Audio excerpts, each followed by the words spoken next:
Sure, okay. Let me get us started. Thank you all for coming. Keith Morrison is Vice President with Van Scoyoc Associates. Van Scoyoc is a large Washington lobbying firm. And Keith is here today to talk a little bit about the funding climate in Washington and specifically about opportunities for funding educational projects and curriculum development projects. Thanks, Keith. Thanks, Anthony. Like Anthony said, my name is Keith Morrison. I'm Vice President at Van Scoyoc Associates in Washington, D.C. I've been working with John Jay College of Criminal Justice for about the last 5 years or so. I was working with CUNY, and so when we started with CUNY several years ago, there were a couple of my colleagues and I divided up kind of which of the schools we were going to work on. Chancellor Goldstein had said he wanted us to work with the individual schools rather than the whole system. And tops of my list was John Jay College of Criminal Justice, just because I thought it was really interesting and I've been following him. And I was happy to meet President Travis and work with each of you.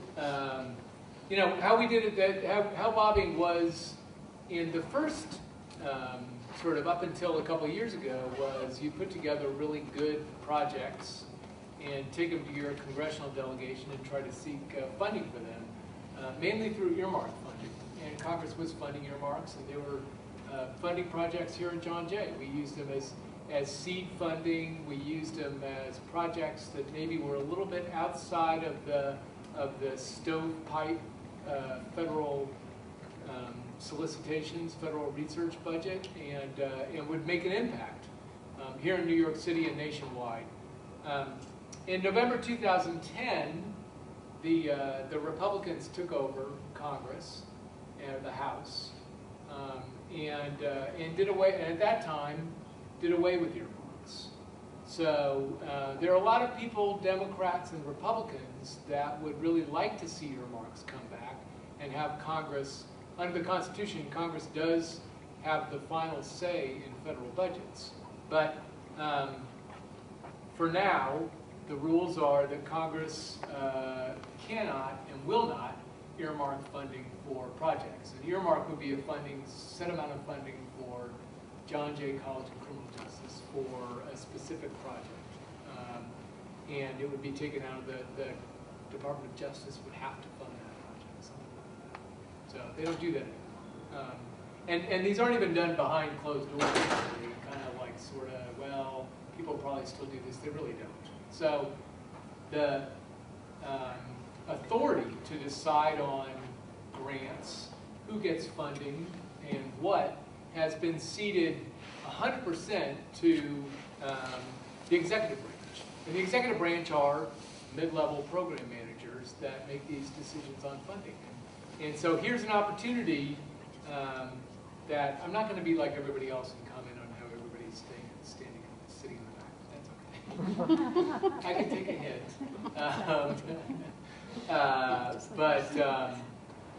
So this is an opportunity that I'm going to start with. About the first third of my slides are going to be on the general budget climate, kind of what's facing each program manager in each agency in Washington, D.C. Some of you may have been reading about this and may have questions about some specific opportunities that you're not seeing or that you are seeing or kind of what's going on. So first we'll go into that, and then we'll go into some of the specific programs and opportunities, but particularly related to STEM and HSI programs and elsewhere. If you have any questions at all, you know, please let me know. Let's work together on this. We'd certainly like this to be not be the end, but be the beginning. And I've got my cards up here, all of my contact information up there. You can follow up through me or through Anthony. But specifically, this would relate to education. So first we'll focus on the budget, STEM, HSI. So right now we're in the fiscal trifecta. Apologies for those who saw this on my last slide, but they're the same. It's going to be the same because it's true. It impacts every agency. March 1st, sequestration. How many have heard of the word sequestration? Okay. Continuing resolution expires March 27th. Debt limit resets May 18th. These are 3 dates that affect every program in the federal government and will impact each of your programs and your ability to get funding. So firstly, we'll go back to summer of 2011. The federal government was reaching its debt limit, and Congress needed to raise it, or the federal government would start defaulting on its obligations. Congress is, for right or wrong, Congress has increased the debt limit every time they needed to, Democrat, Republican, for decades. Right or wrong, a lot of people in the new Congress thought that was wrong. So they negotiated a deal in return for increasing the debt limit by $2 trillion. They negotiated a deal to have an immediate cut of $900 billion. This is over 10 years. And as you see, that's $21 billion in FY12 and $42 in FY13. So if you add it up, well, $90 billion over 10 years, shouldn't that be $90 billion? So it's kind of, the big cuts are pushed out to the out years. And then to reach the $2.1 trillion that they raised the debt limit, they said, Congress passed a law that said we will have an additional $1.2 trillion in deficit reduction. That will be done through this super committee that was formed, and that was Democrats, Republicans, House, Senate. They were supposed to go off in secret and come out with some new plan that would reduce the deficit by $1.2 trillion. They came out, they said, we can't agree. It was kind of impossible to think that they could get in there and agree, but they didn't, and they pretty much faced up to it. They said, we can't come to a conclusion. So under the law that was passed by Congress, sequestration kicks in. Sequestration is an across-the-board cut to every single solitary federal program. There are some exemptions: Social Security, pay for the soldiers. We're not going to cut those. There are several others. WIC, food stamps. Those get cut. Those continue and they won't get cut. But what that means is you have $110 billion, so you've got a $1.1 trillion budget, and we have to take $110 billion, and the way to get that is to cut every single solitary program. So, and that was supposed to start on January 3rd. So then we had the election. President Obama was reelected, and we had this fiscal cliff. How many of you are familiar with the term fiscal cliff? Probably 2 years ago, nobody would have ever heard of it. It wouldn't really mean anything. So fiscal cliff, you had the expiration of the tax cuts, you had sequestration, each of them would start on January 1st or January 3rd. So Vice President Biden and Senator Mitch McConnell, the Republican leader from Kentucky, negotiated a deal where we see an additional $600 billion in tax revenue by raising the rates on the top of people making over $400,000, and postponed sequestration for 2 months. So that pushed this sequestration, cut the same, every budget by the same amount for an additional 2 months. So sequestration 1.0, that's the deal that was negotiated in August 2011. Again, $110 billion. That was split: $55 billion from defense, $55 billion from non-defense, which is there's more non-defense mandatory spending. Mandatory spending is Social Security, Medicare, foster care. You know, if the number of children in foster care grows, the budget goes up automatically. Congress doesn't say, well, maybe not. The number of people that go on food stamps, it's automatic spending. So this was kind of the breakout. Each defense program would be cut by 9.4%, non-defense by 8.2%. So after the fiscal cliff deal that was negotiated between Vice President Biden and Senator McConnell, that pushed the sequestration out by 2 months, and so reduced the impact by $24 billion. If you follow that $110 billion cut, now it's 86. Half from defense, half from non-defense. So the percentage cut has fallen. 9.4% to 7.3%, and then in non-defense discretionary now it's 5%. But since we're 5 months into the fiscal year, you're cramming 12 months of cuts into 7 months because they've been operating at fairly level funding. So that means that these programs are going to be cut by 13% or 9%. So what's the impact? The numbers can kind of get lost here. The impact is that the external grant programs will be the target. The federal government has, as any institution, has a very large infrastructure. They have workers, they have salaries, they have pensions, they have buildings, and we don't really expect that those are going to go away anytime soon. So the federal government also spends billions of dollars on programs for John Jay College, for external grants. Well, where are they going to cut? Are they going to cut their workers? No. They're going to cut the external grant programs. So, you know, we've seen the success rates, which are already low. They're already difficult in NIH and NSF, but we would expect to see them drop significantly. And, you know, NSF, these numbers came out of the White House and OMB just the other day. 1,000 fewer research awards in the National Science Foundation. And sequestration is coming come March 1st. Now, hypothetically, what are we, February 19th? Hypothetically, something could be negotiated in the next 12 months. I don't believe that at all. There's always a chance, but I think chances of that are zero of happening before March 1st.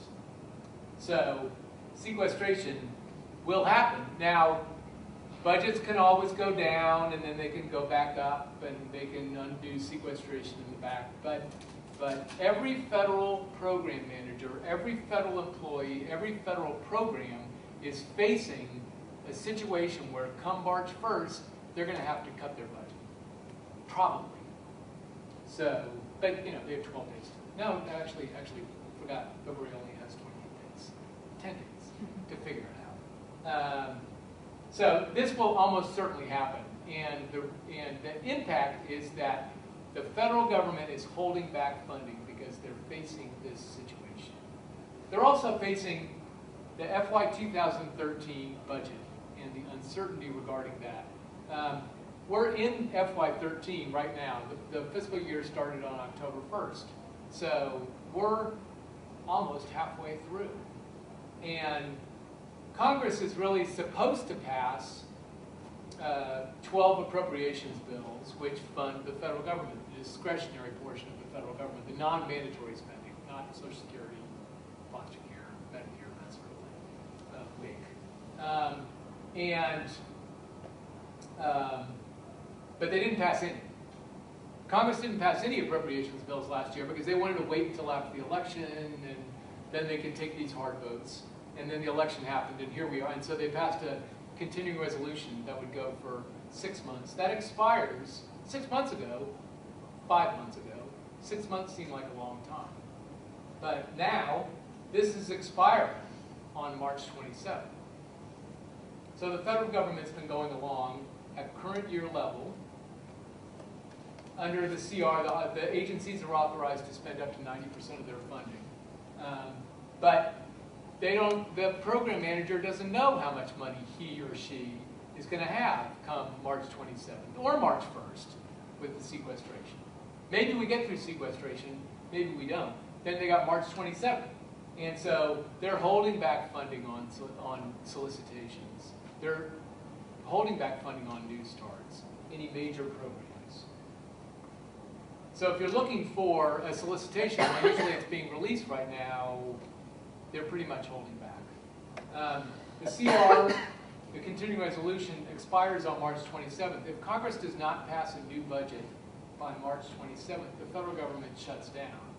We did see a shutdown back in 1995 when Newt Gingrich of Georgia was the Speaker of the House, and he had a showdown with President Clinton at that time. the federal government did shut down. I was at the Commerce Department at the time. Twice they shut down over Christmas. And so I think that by and large, people would say that that was a disaster for Congress and for the Republicans. The problem is that most of Congress now wasn't in Congress in 1995, and memories are all a little fuzzy. And so you have a lot of members of Congress, a growing number, that are calling for a government shutdown on March 27th. So, you know, what impact are we going to have on that? I don't know, not much. They're either going to do it or they don't. But on the appropriations side, with each of these 12 appropriations bills, on the staff level, House and Senate, Democrats and Republicans had pretty much agreed to a budget for FY13 before the holidays, which could have been passed with the fiscal cliff bill, but the Speaker decided,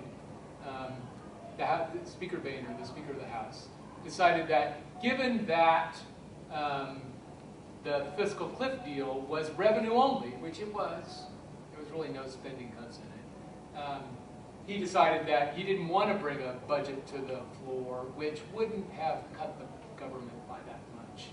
And so he tried to hold that back, and this is the situation we're in right now. But on a staff level, if somebody were to call the Appropriations Committee and say, you have a week to produce a budget, they could. They're pretty close. So we get through March 1st, we get through March 27th, or we don't, and then we hit May 18th, where Congress is going to have to pass an increase in the debt limit again. Last time, Congress used that as leverage, right or wrong, to extract $2 trillion, in deficit reduction, in spending cuts. And President Obama has said he's not going to negotiate trade-offs for the debt limit increase. Congress may have other things to say, but all these things taken together are, you know, the takeaways are things are slowing down. The federal government still spends $1 trillion. They don't spend $1 trillion on New York City, they don't spend $1 trillion on John Jay College, they don't spend $1 trillion on things that you can apply for, but they still spend a lot of money. So, and that money is being held, most of that money is being held back because of all this uncertainty. So, if Congress does pass a budget for FY13, if they do get past the sequestration or not, or the debt limit, then we're going to probably see a lot of solicitations come out very quickly because they're trying to get 12 months worth of program activity into 7 months. But all these other things that are happening, I mean, you know, once you get through one, you hit another. And you know, come May 19th, if everything's resolved, there's going to be another crisis. That's just how Congress is working. That's sort of a general overview on funding. If anybody has any questions at this time, or I can go into some of the more specific programs. So each of you are interested in science education. And I'm going to talk a little bit about STEM and where you can go for funding and what we could do to help you, each of you, increase your rate of success. You know, federal government spends $3.4 billion for STEM education. This is a large program, and this has bipartisan support. This STEM funding is not going to go away. Republicans, Democrats largely agree on, you know, these programs, specific workforce needs, broader STEM education. You know, they spend it on degrees, they spend it on research, career development, educator training, each of the things that you're working on. So, you know, here's a chart. Most of the funding, virtually all of it, for STEM funding is at NSF, Education, and HHS, NIH. So the vast majority of it there. You see some in commerce, energy, that sort of thing. You know, so the primary objective, again, you know, John Jay's done very well in focusing on this, and is very well known for it. We wanted to get them better known and help each of you to try to identify some funding opportunities. The bulk of the STEM funding is through the National Science Foundation. So we have a bunch of different programs here. The Math Science Partnership, the Robert Noyce Scholarship Program, Research Experiences for Undergrads, Lewis Stokes, etc. STEM is a hot button in Congress. It has been, and it will continue to be. I can guarantee that under Democrats and Republicans. You know, there's some grumbling in Congress that we're doing too much for STEM, and that these programs are sort of overlapping and bumping into each other. But there are lots of opportunities in NSF. So if we look at NSF, let's talk about NSF for a couple minutes. You know, it's a $7 billion program. Almost 2,000 colleges and universities receive funding from NSF. They receive over 50,000 proposals each year and fund about 20% of them.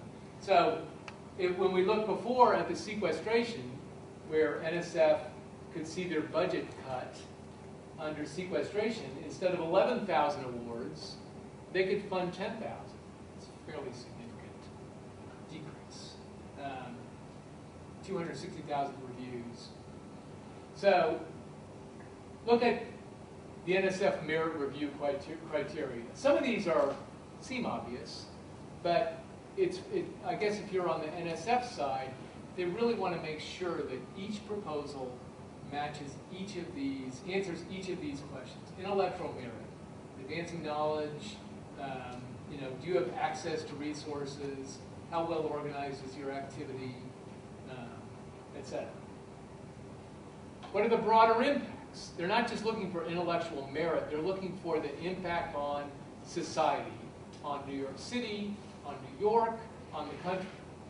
And how will society benefit? How will it enhance their infrastructure for research here and nationwide? How does it broaden the participation of underrepresented groups? That's back to STEM, back to what John Jay does. One of the things that John Jay does best is increasing the participation of underrepresented groups. You know, will it be broadly disseminated? That sort of thing. That's what each of these program managers, this is what they're looking for. The National Science Board published a report about a year ago that sharpened up each of these things. So it didn't really offer any new or take anything off, but just kind of sharpened up the potential, the organization, the qualifications, the access to resources. This is what they're really, really looking for. So how does NSF make its reviews? Well, they do very few. It might be peer reviewed, it might be a panel, but the panels don't really meet so much. They just mail it in. Most of the time, not all the time, but you see that growing. So the mail-in reviews grew from 40% to 60%. Just something to keep in mind as you go through this. They don't really sit around and say, well, what about this proposal? Let's talk about it.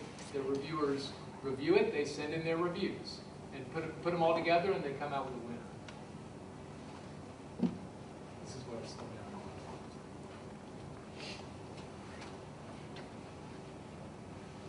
Yep.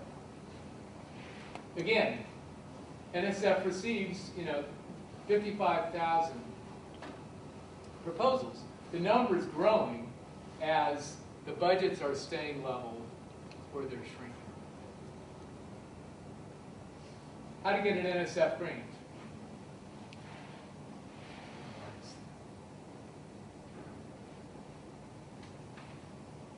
Get to know the program manager. Call the program manager and get to know the culture of NSF. Take a look at their website. Let us know if you have any questions. Talk to their program manager. If you get declined the first time, resubmit. Go for it again the next year. If you get an award, publish your results. Do something with it. Talk to the program manager. Find out how you can continue that. There may be ways that you're not really thinking of. The program managers are very open and accessible at NSF, and they want to talk to you. Don't ask for too much or too little. Review the criteria. It's obvious, but the NSF program managers time and time again say that people just don't do this, and that's what they're looking for. References, have a pre-submission review. Get a team together. Work through Anthony's office, or get some of your colleagues together. How can I improve my proposal? Involve your students. So it's one thing that John Jay does very well. But you've got to involve your students, or NSF will reject you. Describe your hypothesis. So I was talking to somebody on the the first panel who said, well, my work doesn't really involve a hypothesis, and so, but the problem is that, well, when Congress was directing funding for projects and for earmarks, you could say I've got a great idea, but the solicitation asked for something a little bit different, and I think I get better research out of it. And you could get earmarked funding. So now NSF wants to describe the hypothesis, and unfortunately that's what you have to do. So somehow, if your work doesn't really involve that, try to make it fit. So the Department of Education also has $1 billion for STEM programs, and the Department of Education, as opposed to like several of the other agencies, have all emphasized this evidence-based research.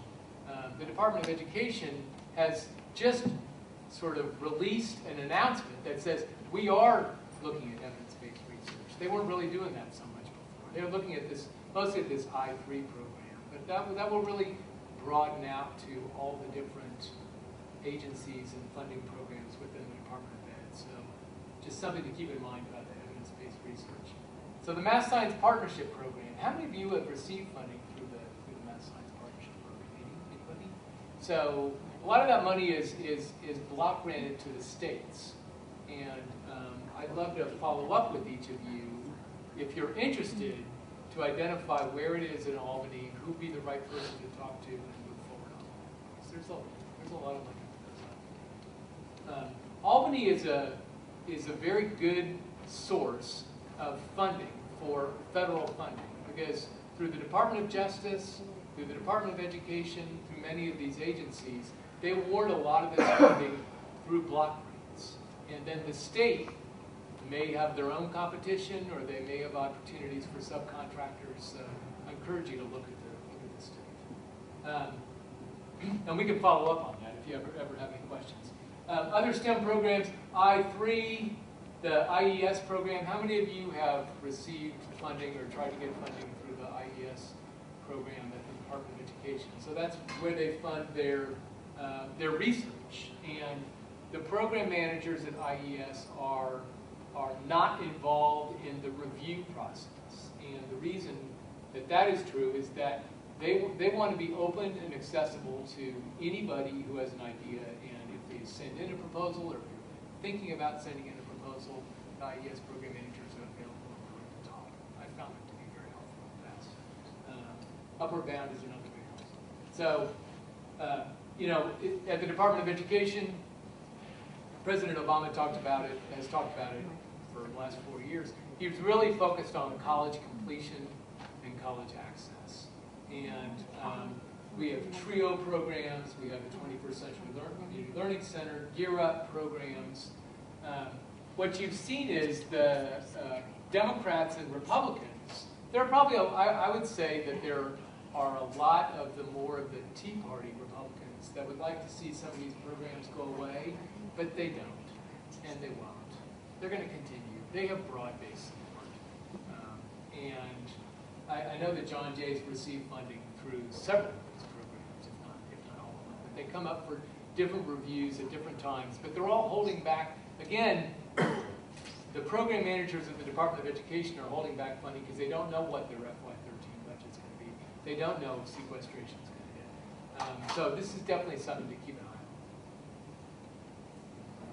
on. So HSI funding. Again, this is a program, broadly speaking, that has very broad bipartisan support. Some of the Tea Party, again, some of the more conservative Republicans, the Tea Partiers, may like to see some of these programs go away, but they're not, because the vast majority of Congress, Democrats and Republicans, support HSI programs. And you're seeing that in the appropriations. Title V funding, John Jay has an individual grant in 2010. I don't believe you have a cooperative agreement, and you would still be eligible to compete for one of those. So some of these programs, the STEM and Articulation program was funded through a one-year slug of mandatory funding, and they don't expect another competition until John Jay, you did receive one of those. So you're doing quite well at these. But, you know, we could look at some cooperative grant programs. Maybe there'd be an opportunity there. Minority Science and Engineering Improvement. John Jay got an award there, but that's going to expire this year. There may be an opportunity coming up in the future. National Science Foundation, interestingly, does not have an HSI program. They keep talking about maybe starting one, but what they do is that they just encourage HSIs like John Jay to apply to some of these. Lewis Stokes, yes, STEM, you've got them right through there. STEP, the Robert Noyce, each of these can fit in your sweet spot. We'll make these slides available so you don't have to take down all this information. But if you have any questions about any of them, there's a whole list of programs that you know, everything that NSF does in one way or another could be tangentially related to helping Hispanic serving institutions or minority serving institutions. But these are some of the programs that they've seen, particularly research experiences for undergraduates. That's right in your sweet spot. Undergraduate education in STEM. You know, they want to. They're signaling that they want to see proposals from Hispanic serving institutions, meaning that they may give you a little nudge there. Postdoctoral fellows, the Iger, I'm sure some of you are familiar with this, and either gotten funding in the past or trying to get funding. So beyond that, I don't know if anybody has looked at this or is interested. The National Endowment for the Humanities has a large HSI program. And USDA, so I don't know if we do a whole lot of agriculture research here. There might be a couple of farms out here. But there's always a way to, you know, all the USDA funding doesn't all go to rural areas. And there's a way to involve HSI, you know, your Hispanic students. And HSIs in general, they have a large program in education. NIH, Department of Transportation and NASA have some small programs. I think any NEH and USDA may be some good opportunities there. And again, I'd love to work with each of you to identify some of those. Commerce, NOAA has a minority undergraduate scholars program. EPA, these are small. DoD had a program, now they don't. HUD had a program, now they don't. So some of these smaller programs may go away for HSIs like this Hispanic Serving Institution and Instituting and Communities program. HUD has had a number of these smaller programs that are pretty much gone away. But the larger ones, at NSF, they don't really have this Hispanic HSI funding, so just something to keep in mind. That doesn't mean that they're not interested. They're really, really interested, and they want to see programs and proposals. You also see it in STEM and in HSI and MSI programs at the Department of Homeland Security. DHS can be a little bit opaque. I don't know if you've ever noticed that, but their programs are being stalled right now because of the budget uncertainty, and they are really holding back this funding for the career development summer internship. And I know that John Jay's received funding for these before, but I believe you're eligible again. And I would definitely keep an eye on this when it comes out, and when it does come out, that we can distribute it out and get together some good proposals. So, kind of wrapping it all together, we started with the general, went into some specific programs, Department of Ed, NSF, HSI, STEM, that was trying to meet some of your interest and questions and needs. But in general, you know, Washington is calling, and they want proposals. There is increased competition, but the federal government still spends $1 trillion. So, you know, directly interact with program officers, write proposals, review proposals, serve on panels. You can do this through the National Institute of Justice. You can do this through NSF. You can look at IES if they've got some review panels. Identify these workshop and meetings, these grant conferences, agency days. You know, we can help with that too. I send up a list every week or so of federal grant opportunities, solicitations of interest to colleges and universities. And they're sort of broadly speaking, but if you ever looked at, who's ever looked at grants.gov? It's like, that's just like overwhelming. So yeah, the information's all there, but who can find it? So we sort through it. We sort through FedBizOps. We sort through what the different agencies are doing, and send it up. And we can certainly add you to that list and make those available. They're a little bit broader, sort of covering a range of different topics. But Department of Ed, NSF, they do come out with these things, and we'd be happy to point you in the right direction. That's the contact information for me, my phone number and email information. If you have any questions about any of these programs, NSF, education, DOD, what's going on with this, what's going on with that. I got an email last week or the week before from a professor at John Jay that was asking about the DHS education programs and when's that coming out, and we're happy to follow up on that and answer the question. So, thank you for your time. Thanks for coming, and please let me know if you have any questions. Yes? Could you give me more information about the IGERT programs at NSF? We kind of passed through that, and we were trying to find out information here. What if we had gotten one, we found one, but it was... Have they gotten one? I don't think so. They have, well... CUNY has had one. Oh, CUNY. Yeah, Oh, I'm has sure had they one. have. I'm sure they have. But we were only able to find one, and it was very sciencey. It was hard to model a proposal from psychology, which is so different. And I'm just wondering if you have any insights into... I can follow up on that. Okay. Check. Just send me your contact information for sure. Yes? Can you speak a little bit more about the cooperative grant that you mentioned under the Title V? Under the Title V. So those are broader, and when I talked to the program manager, he's like, "Oh, well, we really like this John Jay program that they have now, that they are available for these cooperative programs." I can definitely send you some information. Do we know? I'm sorry. I'm also interested in the Title V collaborative. Yeah. Currently, do we know if any of the community colleges have a collaborative HSI Title I'm V? not sure. No. Any of the CUNY community colleges? Community colleges. I'm not sure. I can check it out. So Oh, sorry. an institution can have one Yeah.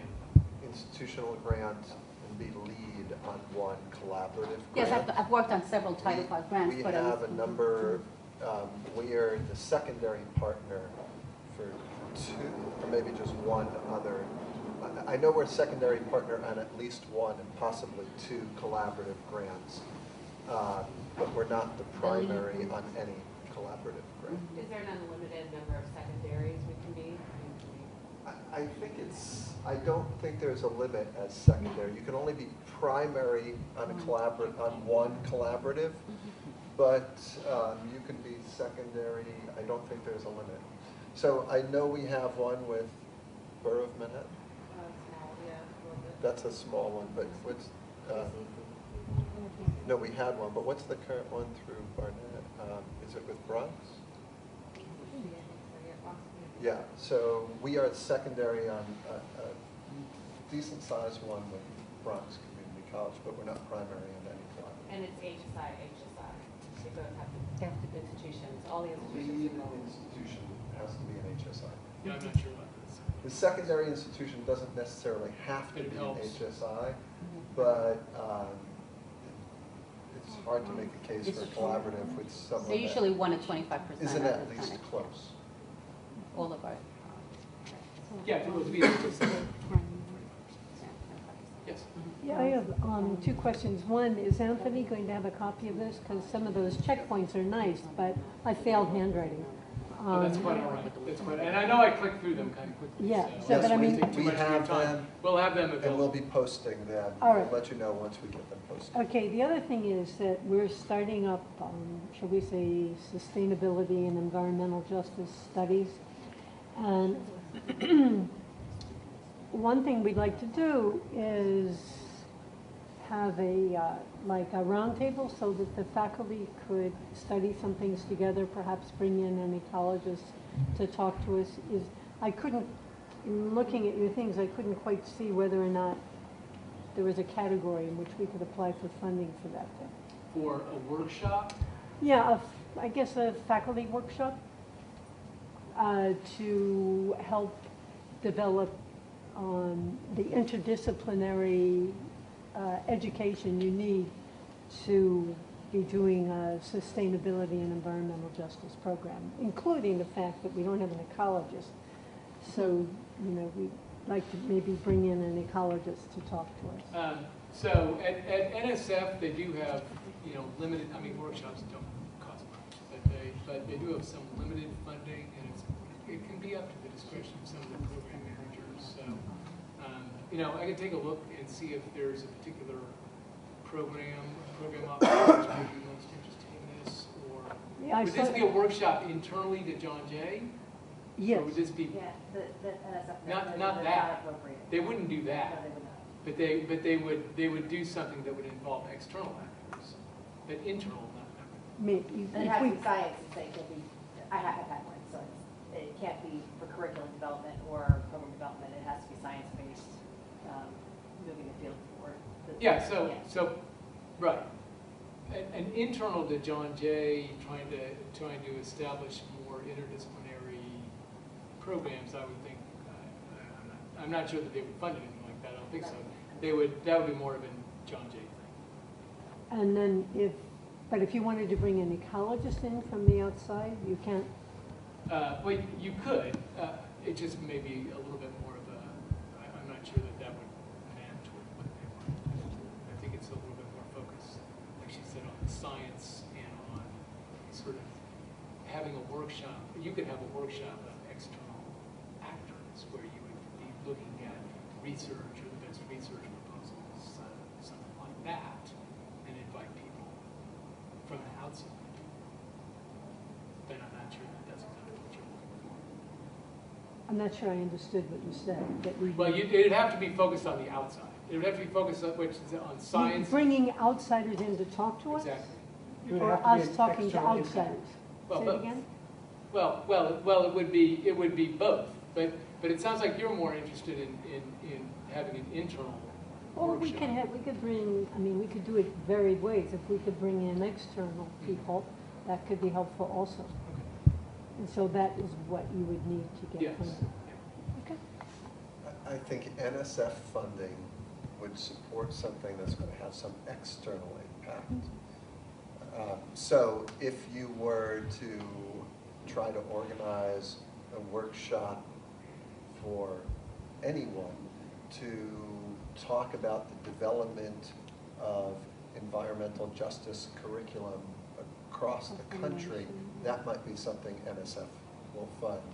NSF is unlikely to fund something to have a workshop to develop a curriculum here, even if you're bringing in external people to assist with that. Yeah, we we have- have to invite people. You'd have to produce something that would be sort of relevant, I guess, to these outside actors, something national.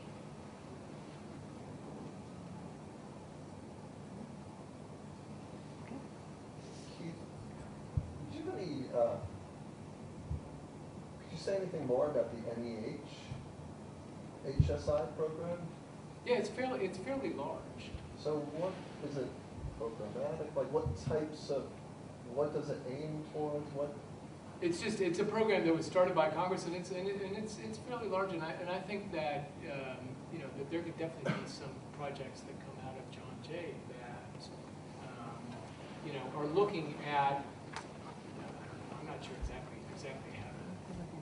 But are they institutional grants, or are they more kind of research? Is it more a Department of Ed model that's kind of an institutional grant, or is it more like a NSF model that's project-based, but they give priority to HSI? It's more like that. But it's not that they give priority to HSI, it's that it is an HSI program. And it would be putting together a project that would then benefit your institution.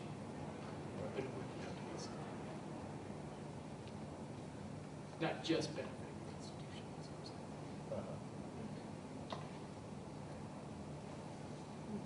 Yes. Could you speak more about the educational grants?